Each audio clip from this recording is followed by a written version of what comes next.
ਰੋਗਾਂ ਵਿੱਚੋਂ ਇੱਕ ਰੋਗ ਆ ਵੱਲਾ ਜਿਹਦਾ ਨਾਮ ਹੈ ਗਰੀਬੀ। ਉਹਦੇ 'ਚ ਛੱਡ ਜਾਂਦੇ ਨੇ ਲੱਗਦੇ ਜਿਹੜੇ ਹੁੰਦੇ ਨੇ ਖਾਸ ਕਰੀਬੀ। ਪੈਸਾ ਕਮਾਓ ਜ਼ਿੰਦਗੀ 'ਚ, ਪੈਸਾ ਕਮਾਓ। ਉਹਦੀ ਨਾ ਅੱਜ ਮੈਂ ਤੁਹਾਨੂੰ ਇੱਕ ਮਿਸਾਲ ਦੇਣਾ ਕਿ ਪੈਸਾ ਕਮਾਉਣਾ ਕਿਉਂ ਜ਼ਰੂਰੀ ਹੈ। ਭੁੱਖਾ ਤੇ ਪੁੱਤਰ ਹੋਵੇ ਨਾ, ਭਾਵੇਂ ਉਹ ਪ੍ਰੋਫੈਸਰ ਹੋਵੇ, ਭਾਵੇਂ ਜਿੱਡਾ ਦਾਨਸ਼ਵਰ ਹੋਵੇ, ਉਹ ਮਾਂ ਪਿਓ ਵੀ ਕਹਿੰਦੇ ਨੇ ਉਹ ਇਹਨੂੰ ਕੋਈ ਨਹੀਂ, ਉਹ ਪਤਾ ਨਹੀਂ ਮਾਂ, ਇਹ ਕੋਈ ਨਹੀਂ ਕਿਸੇ ਕਾਸੇ ਜੋ ਆ, ਇਹ ਛੜਾ ਬਾਤਮ ਹਾਂ ਹੀ ਹੈ। ਤੇ ਇੱਕ ਨੀਰਾ ਉਜੜ ਬਦਤਮੀਜ਼ ਜਹਿਲ ਫੀਕਾ ਭਾਵੇਂ ਦੁਬਈ ਜਾਂ ਯੂਨਾਨ ਬੈਠੇ ਆਵੇ ਨਾ, ਉੱਥੇ ਉਹ 14 16 ਘੰਟੇ ਚੰਗੀ ਦਿਹਾੜੀ ਲਾਏ, ਪਿਛਾਂ ਉਹ ਦਿਰਹਮ ਤੇ ਯੂਰੋ ਸ਼ੋਰੋ ਪਾਏ, ਤੇ ਮਾਂ ਪਿਓ ਨਾ ਉਹ ਫਿਰ ਫੀਕੇ ਤੋਂ ਨਾ ਮੁਹੰਮਦ ਰਫੀਕ ਬਣ ਜਾਂਦਾ ਹੈ। ਕਹਿੰਦੇ ਨੇ ਸ਼ਾਹੀ ਕਰੇ ਸਫੈਦੀ ਕਰੇ, ਮੁਹੰਮਦ ਰਫੀਕ ਹੀ ਕਰੇ। ਇਹ ਨਾ ਸਾਡੇ ਲੋਕਾਂ 'ਚ ਨਾ ਇੱਕ ਗਲਤਫਹਿਮੀ ਬਣ ਗਈ ਏ ਜੀ ਅਮੀਰਾਂ ਨੂੰ ਸਕੂਨ ਕੋ ਨਹੀਂ, ਇਹ ਗਰੀਬਾਂ 'ਚ ਨਾ ਆਮ ਇਹ ਗੁਫ਼ਤਗੂ ਹੁੰਦੀ। ਅਲਾ ਗੁਰਬਤ ਹੀ ਕਿਹੜਾ ਸਕੂਨ ਹੈ, ਮੈਨੂੰ ਇਹ ਤੇ ਪਹਿਲਾਂ ਗੱਲ ਦੱਸੋ। ਜਿਸ ਵੇਲੇ ਤੁਹਾਨੂੰ ਕੋਈ ਲੋੜ ਪੈਂਦੀ ਆ ਅਫਰਾ ਤਫਰੀ, ਫਿਰ ਸਾਰੇ ਅਮੀਰ ਲੱਗਦਿਆਂ ਵੱਲ ਭੱਜ ਵਗਦੇ ਹੋ, ਅੱਗੋਂ ਉਹ ਤੁਹਾਨੂੰ ਅੱਖਾਂ ਕੱਢਦੇ ਨੇ।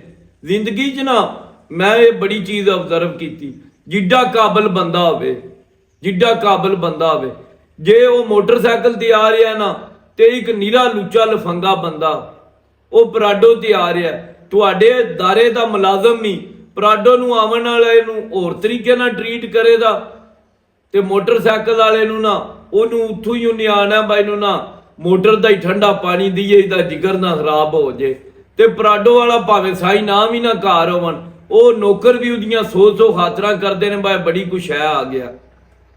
ਹਮੇਸ਼ਾ ਬੇਪਨਾਹ ਪੈਸਾ ਕਮਾਓ, ਬੇਪਨਾਹ ਪੈਸਾ ਕਮਾਓ। ਜੇ ਹਜ਼ਾਰਾਂ ਹੀ ਕਮਾ ਰਹੇ ਹੋ ਤੇ ਕੋਸ਼ਿਸ਼ ਕਰੋ ਲੱਖਾਂ ਹੀ ਸ਼ਿਫਟ ਹੋਣੇ ਦੀ, ਜੇ ਲੱਖਾਂ ਕਮਾ ਰਹੇ ਹੋ ਤੇ ਕੋਸ਼ਿਸ਼ ਕਰੋ ਕਰੋੜਾਂ 'ਚ ਸ਼ਿਫਟ ਹੋਣੇ ਦੀ, ਕਰੋੜਾਂ ਕਮਾ ਰਹੇ ਹੋ ਤੇ ਅਰਬਾਂ 'ਚ ਸ਼ਿਫਟ ਹੋਵੋ। ਦੁਨੀਆ 'ਚ ਨਾ ਹਮੇਸ਼ਾ ਜਿਸ ਕੋਨੇ ਤੇ ਵੀ ਟੁਰ ਜਾਓ, ਜਿਸ ਜ਼ਮਾਨੇ ਦੀ ਵੀ ਗੱਲ ਕਰ ਲਓ, ਹਮੇਸ਼ਾ ਰੁਪਏ ਵਾਲੇ ਬੰਦੇ ਦੀ ਕਦਰ ਹੋਰ ਹੋਵੇ ਦੀ, ਭੁੱਖੇ ਬੰਦੇ ਦੀ ਕਦਰ ਹੋਰ ਹੋਵੇ ਦੀ। ਮੈਂ ਬੜੇ ਬੜੇ ਕਾਬਲ ਹੀਰੇ ਵੇਖੇ ਨੇ, ਗੁਰਬਤ ਦੀ ਵਜ੍ਹਾ ਤੋਂ ਜ਼ਾਇਆ ਹੁੰਦੇ, ਸਰਮਾਏ ਦੀ ਕਮੀ ਤੋਂ ਜ਼ਾਇਆ ਹੁੰਦੇ, ਤੇ ਬੜੇ ਬੜੇ ਸ਼ੋਧੇ ਤੇ ਚਵਲ ਬੰਦੇ ਉਤਾਂ ਜਾਂਦੇ ਵੇਖੇ ਨੇ, ਸਿਰਫ ਆਪਣੀ ਜਾਇਦਾਦ ਤੇ ਰੁਪਏ ਦੇ ਸਿਰ ਤੇ। ਰੁਪਇਆ ਜ਼ਿੰਦਗੀ ਗੁਜ਼ਾਰਨ ਵਾਸਤੇ, ਆਪਣਾ ਤੁਹਾਨੂੰ ਸਟੇਟਸ ਸੰਭਾਲ ਰੱਖਣ ਵਾਸਤੇ ਬਹੁਤ ਹੀ ਜ਼ਰੂਰੀ ਹੈ। ਬੜੇ ਬੜੇ ਮੈਂ ਕਾਬਲ ਬੰਦੇ ਵੇਖੇ, ਲੱਖਾਂ ਮਿਸਾਲਾਂ ਦੇ ਸਕਣਾ, ਬੜੇ ਅਮੀਰ ਹੈਗੇ, ਵਕਤ ਮਾੜਾ ਆਇਆ, ਉਹ ਹੀ ਬੰਦੇ ਜਿਹੜੇ ਉਹਨਾਂ ਨੂੰ ਉਹ ਆ ਜਾਣ ਉਹਨਾਂ ਦੇ ਘਰ, ਉਹਨਾਂ ਨੂੰ ਬਾਲਣ ਦੀ ਥਾਂ ਨਹੀਂ ਲੱਭਦੀ ਹੈ, ਉਹ ਬੰਦੇ ਫਿਰ ਤੁਹਾਡਾ ਫੋਨ ਵੀ ਨਹੀਂ ਸੁਣਦੇ। ਲਿਹਾਜ਼ਾ ਇਹ ਦੌਲਤ ਬੜੀ ਵੱਡੀ ਅੱਲਾ ਦੀ ਨਿਆਮਤ ਹੈ, ਕਮਾਓ, ਬਚਾਓ। ਇਹ ਤੁਹਾਡੀ ਜ਼ਿੰਦਗੀ ਗੁਜ਼ਾਰਨ ਵਾਸਤੇ ਨਾ ਤੁਹਾਡੇ ਸਾਹ ਨਾਲੋਂ ਜ਼ਿਆਦਾ ਜ਼ਰੂਰੀ ਸ਼ੈ ਹੈ। ਬੇਪਨਾਹ ਦੌਲਤ ਕਮਾਓ, ਇਹਦੇ ਤੋਂ ਬਗੈਰ ਕੋਈ ਤੁਹਾਡਾ ਭੈਣ ਭਰਾ ਨਹੀਂ, ਕੋਈ ਤੁਹਾਡਾ ਰਿਸ਼ਤੇਦਾਰ ਨਹੀਂ।